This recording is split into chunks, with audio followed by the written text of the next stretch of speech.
Hello, good morning. Welcome to Joy News Desk. Coming up this morning, Peace Town, a suburb of Ngleshie Amanfro, in the South municipality of the Greater Accra region, cut off by the torrential rain which hit Accra yesterday.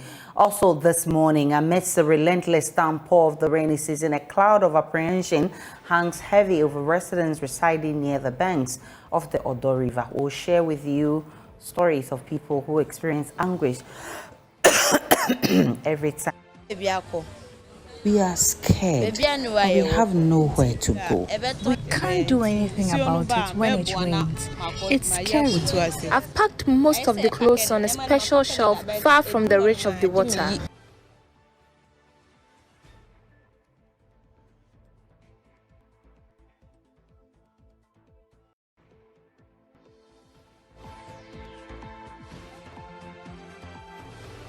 They come and do development.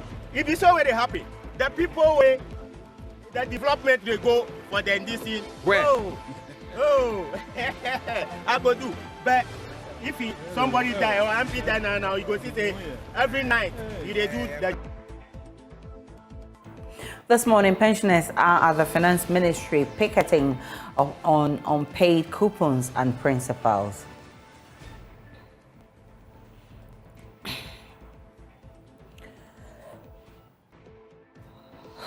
Let's settle down for the details. Peace Town, a suburb of Ngleshie Amanfro in the South municipality of the Greater Accra region, has been cut off by the torrential rain which hit Accra yesterday.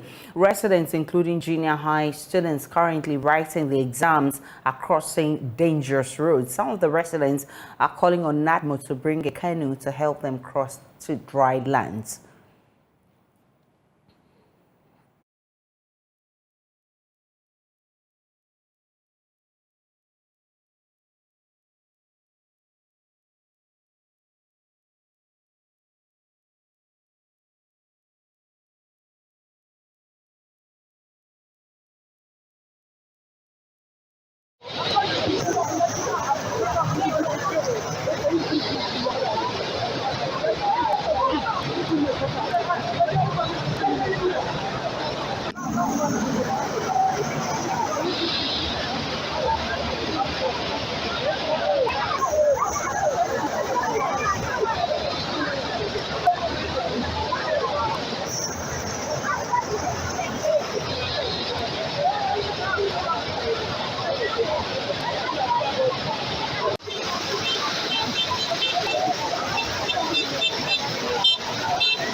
You said when your MP dies, you get development. If it's already happy for Ghana now. Are you sure? If it's already happy.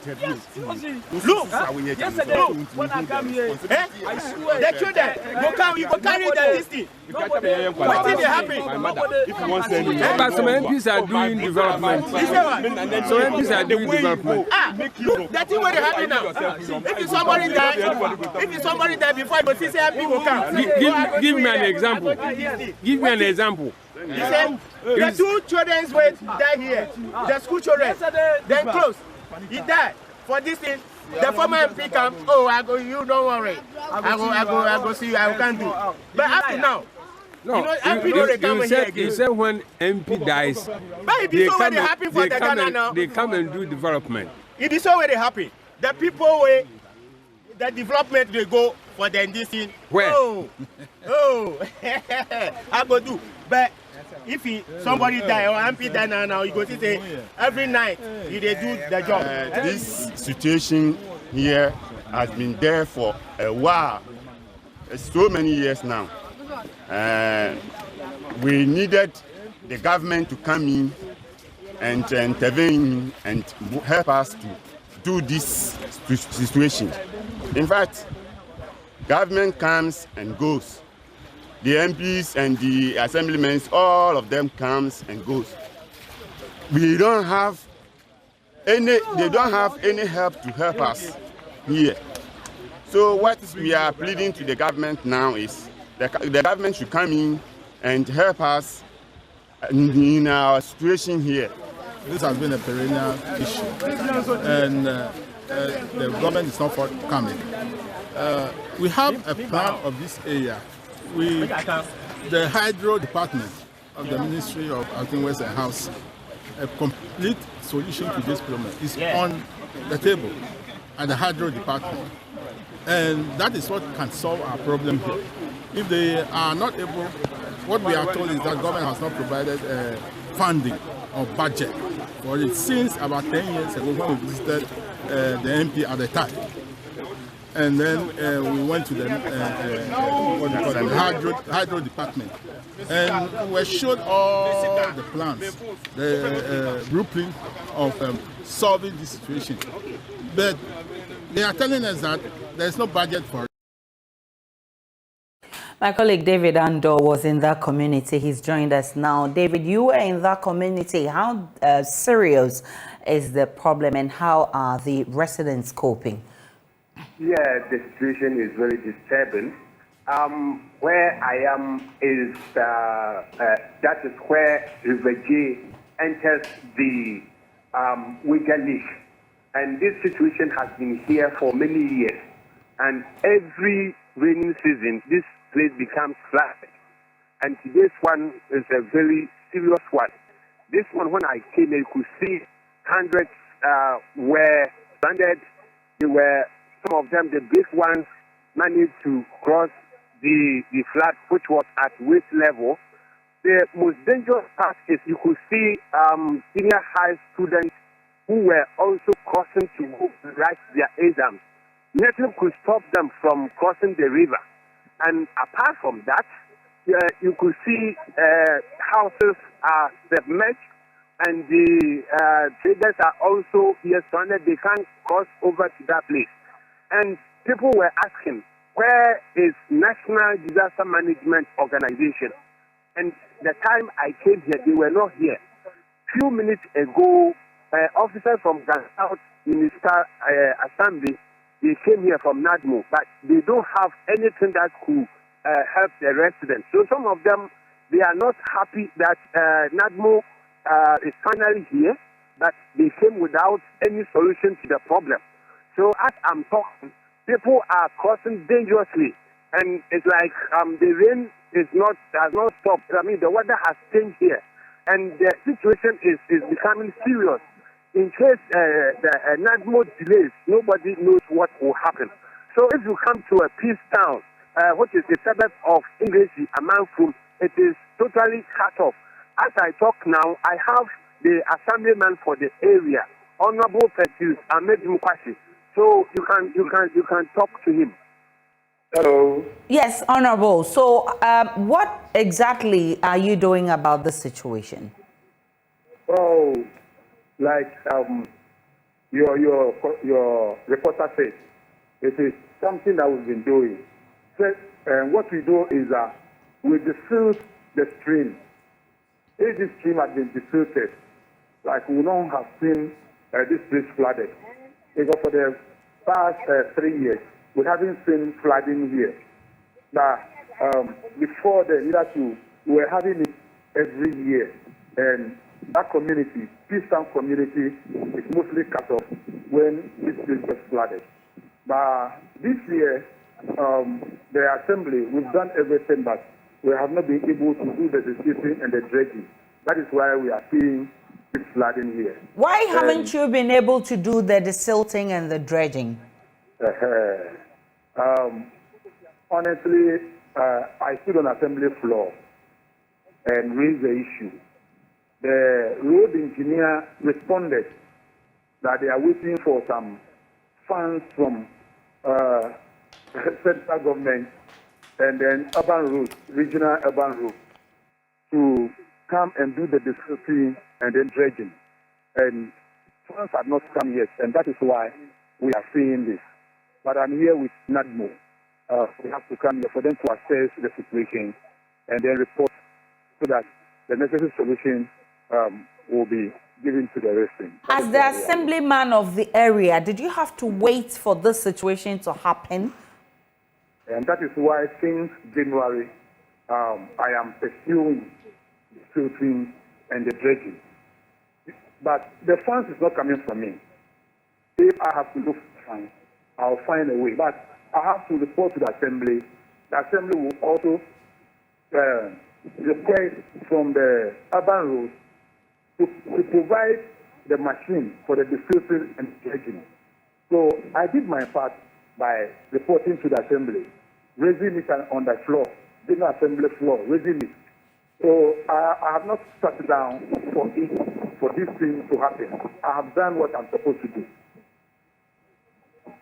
So have you been to the area this morning? I'm there. That's where I am now, and I'm speaking with you. Okay, what do you intend to do now? I mean, looking at the distractions so far, even school children, I believe, have not been able to go to school this morning. Yes, the water is receding, so we have to wait for it to recede. And then we look at the road, either we re-gravel it and then find a way of making the road accessible. How about the distraction, the properties destroyed and all of that? How are you going to handle that? The NADMO is accessing it, so they will get the actual value. So from what you're saying, you actually know the genesis of the problem. You know how to solve this problem. Now, yes. I mean, you didn't do it, and we're seeing this. We are actually entering into the rainy season proper. That means we'll have more of this. How are you going to handle this? The solution is the dredging. And the dredging delayed because of lack of funds. That is why the dredging delayed. And so we are waiting for funds. You know, all of this year, we are talking no money in the economy and all those things. So we are waiting. If I'm sitting on a large platform, and I know if you also unfold it, the authorities will get to here, and they will release the funds for the dredging. Hello? Yes, Hello? Mr. Kwashi. Yes. You see, the problem, he is saying it's dredging, yes, but the residents also told me that the place needs a bigger storm bridge that will contain the volume of water which passes here. So the place is too wide, so they did one bridge, but the other part which has flooded now, the residents are saying that need a storm bridge that can contain the volume of water that passes here. The place is what you call River J. So when the rain falls, all the water coming from Bodjas and other areas, they pass through here and enters the lake. So the place is not just the dredge. They need a storm bridge according to the residents. So as I'm talking, people are still passing through dangerously to the other side. So we are hoping that National Disaster Management Organizations will come, here and then help the people cross the river to the other side. That's my colleague David Ando there. Earlier you heard Mr. Kwashi, who is assemblyman for the area. He's complaining about funds, reason why they haven't been able to desilt the drains and why they're having this. But David Ando paints a bigger picture of needing, there's more to the problem, he says, and NADMO has to assess it so we can fix it. I've been joined also by Deputy Director of the Forecasting at the Ghana Meteorological Agency, Tete Potofi. Mr. Potofi, I'm grateful for your time. Yesterday's rain were heavy. What are your rain gauges showing? Hello, Mr. Potofi? Right, we lost Mr. Potofi there. He's with the Ghana Meteo Agency. He'll be telling us if we're going to be having more of this and how we can save the situation if we live in areas that are prone to flood.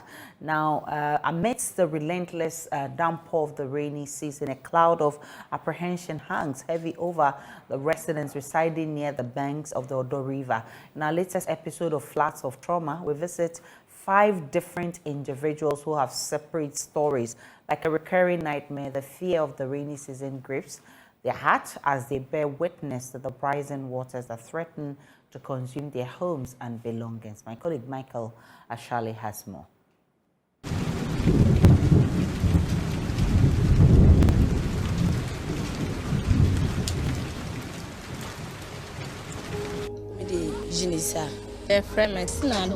My name is Tete Hiford.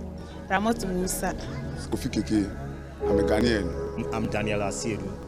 In a tale woven by the relentless rain, 5 individuals find themselves united across desperate locations, bound together by a shared harrowing ordeal. Living close to the Odo River that flows through Accra, they stand as witnesses to the havoc wreaked upon their homes and cherry shops caught in the unforgiving grip of flooding waters. Meet Unisa. She works as a beautician at a salon near the Circle Interchange. She struggled to fund her business, but everything she worked for was lost in the rain. She recalls that one day, it rained so hard that she bolted with her colleagues and left her shop at the mercy of the floodwater. The floodwater sometimes reaches my waist, and when that happens, we abandon. It was not an easy decision. They got to leave and later picked up pieces of their lives. The last time it rained, we had already closed the shop. When we returned the next day, our appliances were soaked in water. We are scared, but we have nowhere to go. The only option is to endure. I was new here when I first experienced the flood. Justina Adam is a seamstress. She moved into the neighborhood not long ago. Her first flood experience is now an indelible memory. I didn't know it was this bad. I was home when I heard the whole place had flooded, and when I got here, most of my things were destroyed. Now, she packs the cloth high up on the special shelf in her shop to avoid a repeat of history. I had to dispose of them out of fear, and now pack the items high up on those shelves, and the rest I take home. The perennial flood plague promises to hit again.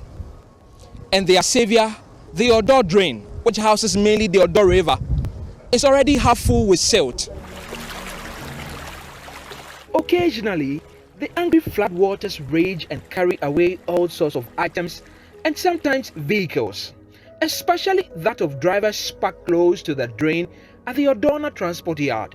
The rain is getting full. We just park all our car. Just remove all our car from here. See the level where the river is. They will just move the car. And then the station master will come and tell us that everybody should remove his car from here. Every year, the Odona River overflows its banks.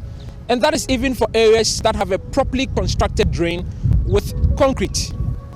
At Agbebulushi, like where we are currently, that is not the case, making it much more easier for the river to overflow its banks into neighboring structures.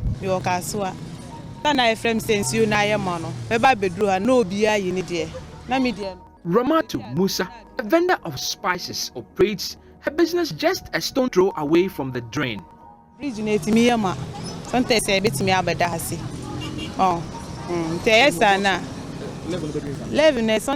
water level can even reach my breast, and when that happens, we have to fetch our items from the surface of the water. I have been through it before. It even left me in debt last year. I live at Kaswa, so I was informed the place had flooded, but by the time I got here, it was too late.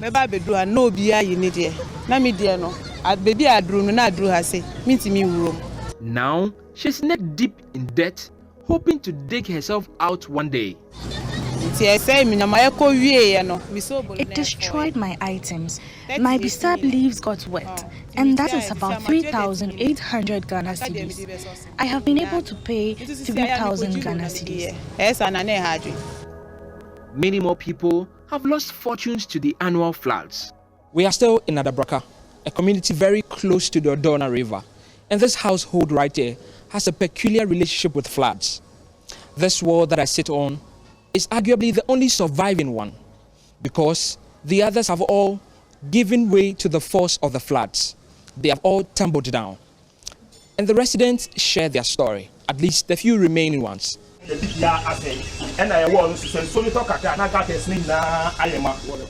Adabraka, we met two brothers, Kofi Keke and Daniel Asiedu. Their house now floods after every heavy downpour. More recently, the force of the water collapsed their walls. Last year, the flood came, and it came around 2:25 p.m. or a.m. Yeah, but I heard boom, at once. And I realized, what is happening? I think it's a tender, but I came from my room and I see there's plenty water around here. It come and reach my ear, but I can't come out. But the moment I'm trying to come outside and I see my wall has fell down at once. Boom! This is the wall. You can see the wall. This is the wall. Their tenants have now taken the hard decision to vacate their rooms just before the rainy season. If you look around here, no one is staying here. No one is staying here. No one. Everybody has gone. Everybody has gone. Now it left me, only me here now. Okay. Ghana typically sees a significant increase in rainfall volumes during June, with average precipitation ranging from 200 mm to 250 mm. This makes June the wettest month in Ghana. And every one of these individuals are traumatized and experience heart palpitations when May gives way to June. Yes, buy any baby. We are scared. We have nowhere to go. But right now we can't repair it because we are fear. We fear the rain. You understand? We can't do anything about it when it rains. It's scary. I've packed most of the clothes on a special shelf far from the reach of the water. For some of them, no matter how much they have tried to solve the problem, it hasn't yielded much, and it appears their local authorities have given up on them.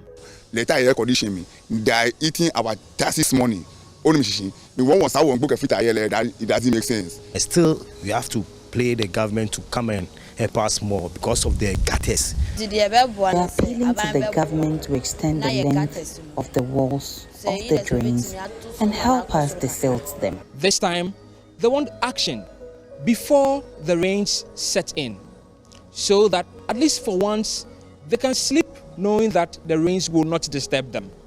They are calling on their members of parliament, their MCs, and government in itself to come to their aid so that they can win this fight. For Joy News, Michael Ashale. The topography of the meteo agency is back on the line. I was asking what your rain gauges is showing because yesterday's rains were heavy and we've seen the destruction it's caused. Yes, good morning. Thank you for having me. Yes, yesterday's rain was very badly scattered. And we are now getting a record. For area, we have a 22.1 million liters of rain, which started from 11:15 to 7:45 p.m. So the lifespan was very long. It wasn't heavy rain. But we are now gathering the reports from which are from and that will come in by roughly by 10:30 to 10:45. We can say that yesterday's rain covered a wider area of the country. And what we saw also, because we have rains over Asamakesi, Suhum, Oda, and when it happens like that, they all run, some of them run through, especially the Odo into the sea. So when we are also getting the rain in Accra, and it's also raining uphill, and it's really any barrels, and they are, and we have those challenges that we had yesterday. So, are we going to have more of the rains? Yes, we are in the peak of the rainy season. So definitely, we'll have one or two before we'll get out of the hood. We'll get out of this state roughly second week in July. What's the caution and how heavy is it going to be?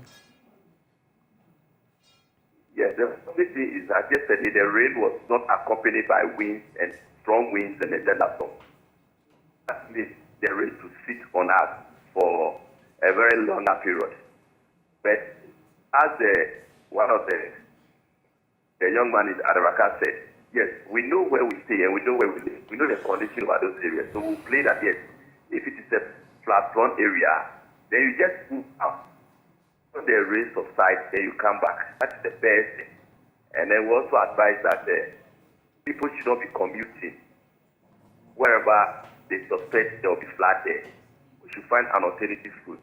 And when we are driving home, we know our environment. We should be very cautious. If you think the kind of weather is coming will flood my area, seek mercy somewhere, and then when it is down, then you can pass on it. And this is the time also that we should be very careful of cholera, dysentery, and those viruses that worry most of us. We should be very environmentally hygienic, and it will be well for us. Mr. Potofri, I'm grateful for your time. He's the Deputy Director for Forecasting at the Meteo Agency. Let's do other stories. This morning, pensioners at the Finance Ministry picketing unpaid coupons and principals. My colleague James Aveji joins us live from the Finance Ministry. James, what has compelled the pensioners to the Finance Ministry this morning?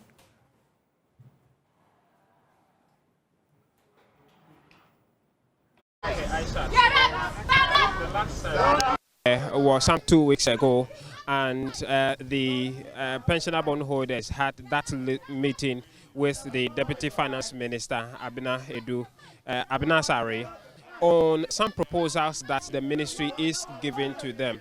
Now, at that meeting, government proposes to buy them out of the bond market from this month to the end of the year, from June to December 2023. That was the proposal. And so they are saying that they would consider that if the ministry writes to them. But the most important issue, the last time we were here, was that they were demanding interest payment on all the accrued principals from February till May. And so the agreement, the verbal agreement they reached with the Finance Ministry is that they would write an official letter to the Finance Ministry demanding this interest payment, and then the Finance Ministry writes back to them telling them government position not ready to pay the interest, and then they would officially take the matter to the Commission on Human Rights and Administrative Justice to seek some interpretation on that, on whether they are right demanding the payment of this interest on this. But at the last time, they were owed about some 8 coupons as well as 4 principals. Let's find out if they have been paid that and what has brought them back. Dr. Edward Nani Encho is here to give us the latest on this. Doc, the last time, remind us, how many coupons and principals were you owed the last time you came here? I think the last we had 5 coupons and the 4 principals when we last came for the picketing. And when we were called into a meeting with the ministry, they promised, the first day, they promised that they were going to start paying the coupons immediately. And they were going to pay the principals in 2 weeks. In 2 weeks. We should give them 2 weeks.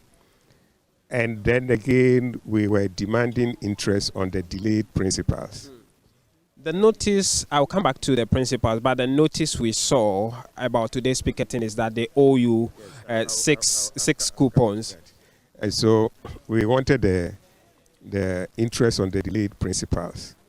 And then they pleaded that the government couldn't do that. They would say, we were just few. So let us meet with the whole team and consider the pleading. So we fixed another time for the meeting. So that was the second meeting. The time we had a second meeting, that was a Thursday. The Thursday, we were here and we went to the second meeting. At that time, we hadn't received any payment of any of the coupons. So we raised issue there.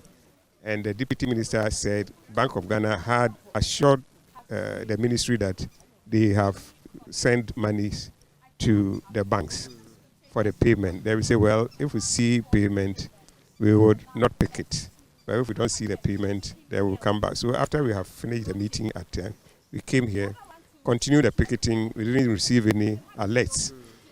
So we left. In the evening of that same Thursday, the alerts started coming in. So we said, if the alert has started coming in, then we wouldn't pick it. Alert for the coupons. For the coupons, we wouldn't pick it. And so let the government do the payment. And then for the principal, that time it hasn't started. But because we have accepted from government to give them 2 weeks to pay, we say, well, let us give them that 2 weeks. And at that meeting, the second meeting, that was where the government said they have instructed the accountant general that the department must prioritize the payment of our coupons. And that means as soon as the coupons are due, it must be paid. After they had started paying up to the May, at that time, there was still the 5th June one outstanding. And so if you assure us that you have instructed the controller to prioritize, then we believe immediately they were going to even pay the 5th one, which was outstanding. We didn't see any payment on the 5th. The next was on the 12th. No coupon was due on the 12th. And yet still, we didn't hear anything about the payment.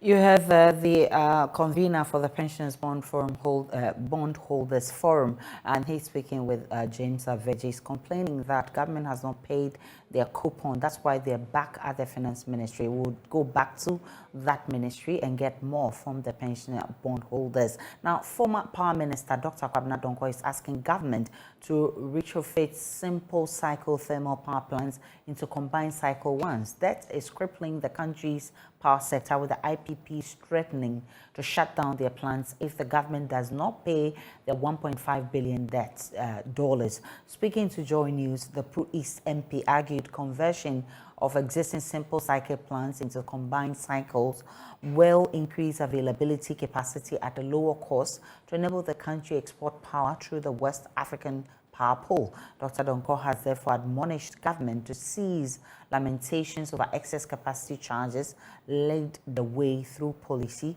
in ensuring export of power. This discussion to efficiency. There is the market in Burkina Faso. There is increased demand from Mali and Niger.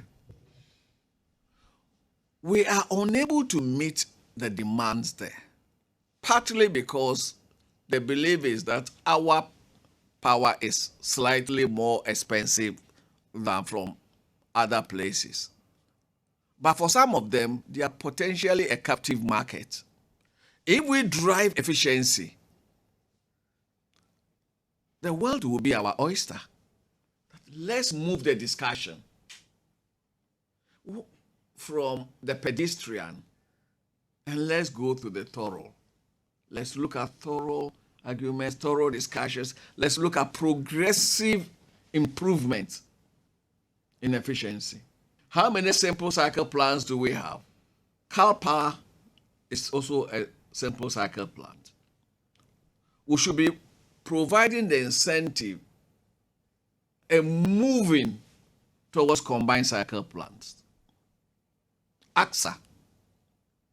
So that is, from the generation side, that is where I want the Ministry of Energy, Energy Commission, and all the other stakeholders. That should be our thrust, moving towards generation efficiency. Away from energy, Ministry of Education says government is on course in completing the use and using E-Block senior high schools. Only 60 of the 200 schools have so far been completed and operationalized. Minister of Education Dr. Yaosei Duchum has teamed up with community of Apeja in Ashanti region to operationalize one of the schools. Nana Ojima visited the school, which is in its academic term. Let's file this report. Senior high school project, which commenced in 2014, was to enhance access to secondary education in the country. Contracts were awarded for 124 of them. Following the takeover of power by the New Patriotic Party, many of the schools remained uncompleted, with a few completed ones yet to be put to use. Education Minister Dr. Yaosei Duchum explains there was a policy shift for some of the schools in hard-to-reach areas to operate as boarding schools. In many other schools, we are going on same tangent where if there will not be enough students for the school to operate effectively as a day school, then the only way out will be to add a dormitory and then open the school as a full-fledged high school instead of a community day school. The Apeja Senior High School in Adanse South District is about 90% complete. Though the school block is painted, classrooms are yet to be furnished, but some equipment are installed in the laboratory. Following the heightened concerns of many in the community, steps were taken to operationalize the school. With the completion of a boarding facility, efforts were made for students to be admitted into the school. Public Relations Officer for Adanse South Education Directorate, James Kusiduku, says students who have been out of senior high school since 2019 were given opportunity to be in the school. Those who completed before 2022, that students who completed 2021, 2020, 2019, that is our area. So students who had schools in other schools but didn't go, we took them. And also students who were placed in other schools, by due to one or two reasons, they couldn't go. That's 2022 students, they also came. And those who were not placed at all, so you have three areas. The re-entry, that is those who completed before 2022, those who completed in 2022 but were placed in other schools, they were transferred. They came to see for transfer to our school. And students who were in the house, who have not gone to any school at all, who completed in 2022, were also admitted. So these are the three categories of students we have here. Presently, the school runs 3 courses, namely General Arts, Home Economics, and Visual Arts. 168 students are presently enrolled, all of them being boarders. The Education Minister reviews steps are being taken to complete the school to ramp up enrollment. We committed as the Minister for Education to Apeja. Wherever it's not there, we'll be there. But we have to begin, and we have begun. And therefore, we'll get to the intended destination.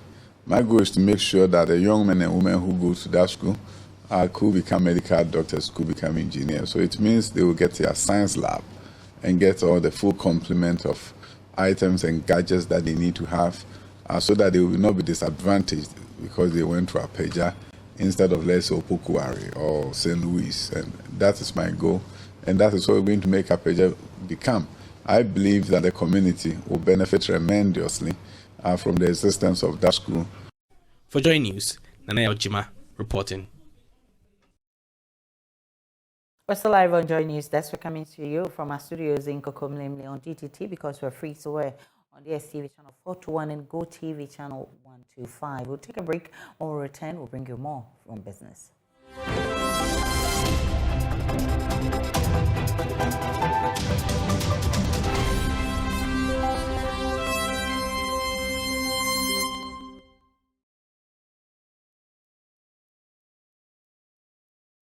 Hi, good morning. Welcome to Business. My name is Darryl Kwao. The Chief Executive of AgroKings Limited, an agricultural organization, and also Chao, is urging young entrepreneurs to come up with solutions that address critical issues when venturing into entrepreneurship. According to him, this is necessary to ensure the sustainability of their businesses. He was speaking at a seminar organized by the University of Ghana College of Education as part of its 75th anniversary celebration.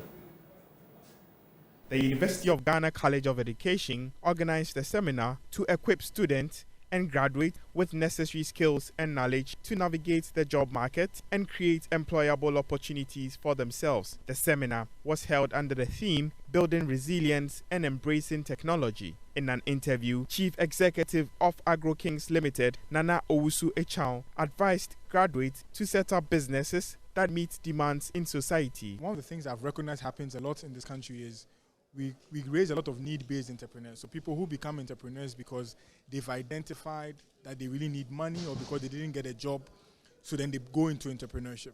But what I'm trying to encourage most of these graduates to do is go into opportunity-based entrepreneurship, which is when you identify an opportunity in the market, when you identify a particular need that you can meet, you go ahead and do what it takes to actually be able to meet it.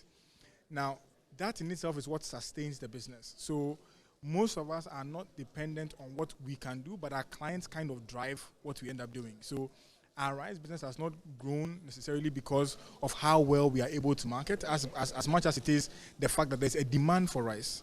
And there's a lot of rice that is currently imported. And so if we're able to produce our own, we will be able to sell that rice. And it doesn't apply just to agriculture. So for instance, most of the cars in the country are probably more than $10,000 worth.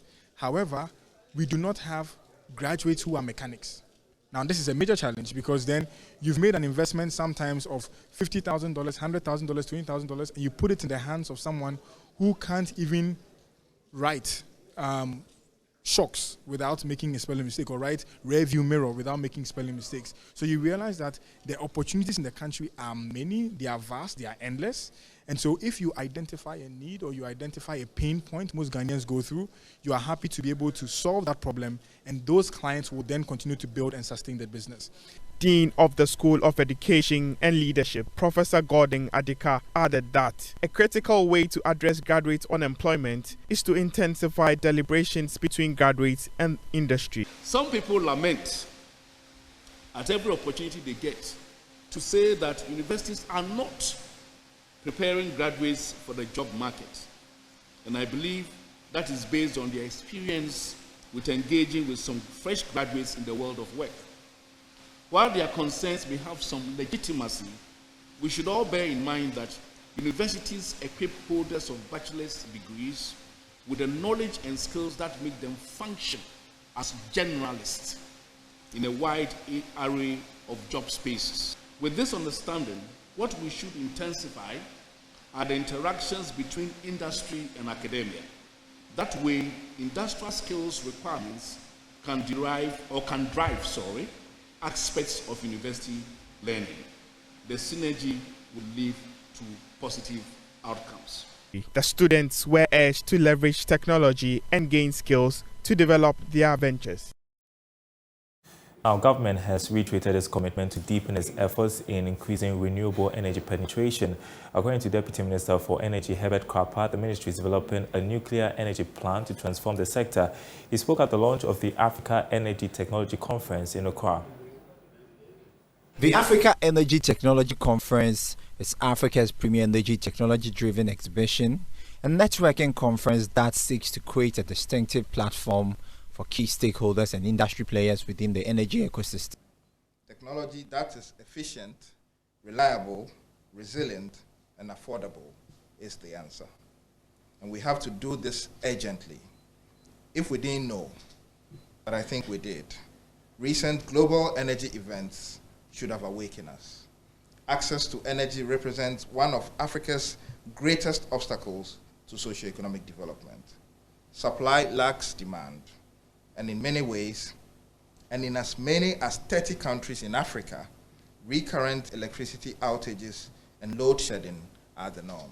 Deputy Director in charge of Nuclear and Alternative Energy at the Ministry of Energy, Dr. Robert Sobaji, called for more technology in Ghana's energy transition.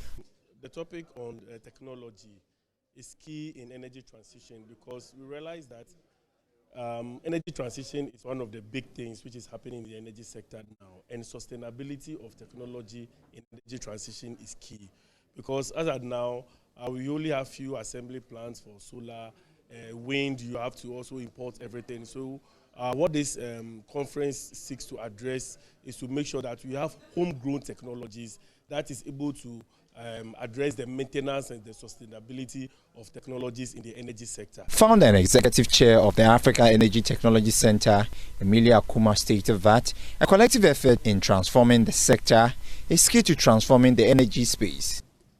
We strive for an energy future that leaves no one behind and that uplifts communities, that drives economic growth and sustainable development across the continent.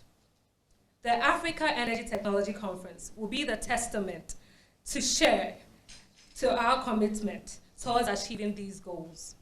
As we stand on the cusp of this transformative event, I invite each and every one of you to join us in Accra, Ghana, for the Africa Energy Technology Conference 2023.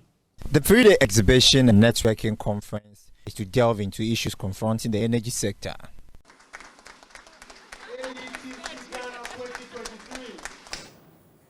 All right, and that's it for business. The news continues after this break.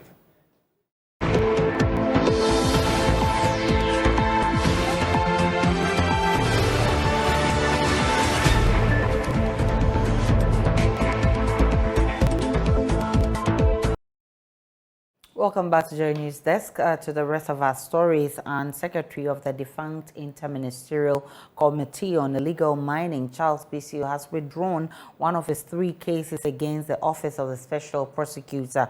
This is a case in which he had asked the court to either halt the OSP's investigations or direct that investigative journalist Anasari Meyanas be included as a subject. He also wanted the court to bar the investigative body from arresting him. This development comes barely a day after Mr. Bisu was arrested and granted bail by the OSP. Joseph Akable is our court correspondent. He joins us with more. Joseph, do we know why he has decided to abandon the case and what other 2 cases are pending? So in terms of the information we have picked up, Aisha, we understand that they didn't give the court a specific reason for this particular decision. But what we are learning is because of the fact that he appeared before the Office of the Special Prosecutor yesterday, which means that some of the issues that he's raising in this particular action are matters that would no longer be necessary or are now moot owing to the fact that he has submitted himself to the Office of the Special Prosecutor and has been interrogated. In terms of the 2 outstanding cases that remain before the court, there's one at the Human Rights Court in which he's alleging that his rights have been breached by the Office of the Special Prosecutor. That particular case was also heard this morning, and the Office of Special Prosecutor has indicated that under the rules of court, they have 21 days to respond to that particular case. And so that case has been adjourned to sometime in July for the court to deal with that, specifically 21st July. Then there's the other matter in which he's making the point that because he has been investigated by the police, it is unlawful for the OSP to still investigate. That one is still at the General Jurisdiction Commission and will be heard in July as well. Joseph Akable is our court correspondent, and that's how we wrap the bulletin this morning. My name is Aisha Ibrahim. You can log on to myjoyonline.com. There's more of the news and updates of all the developing stories. See you again at 12.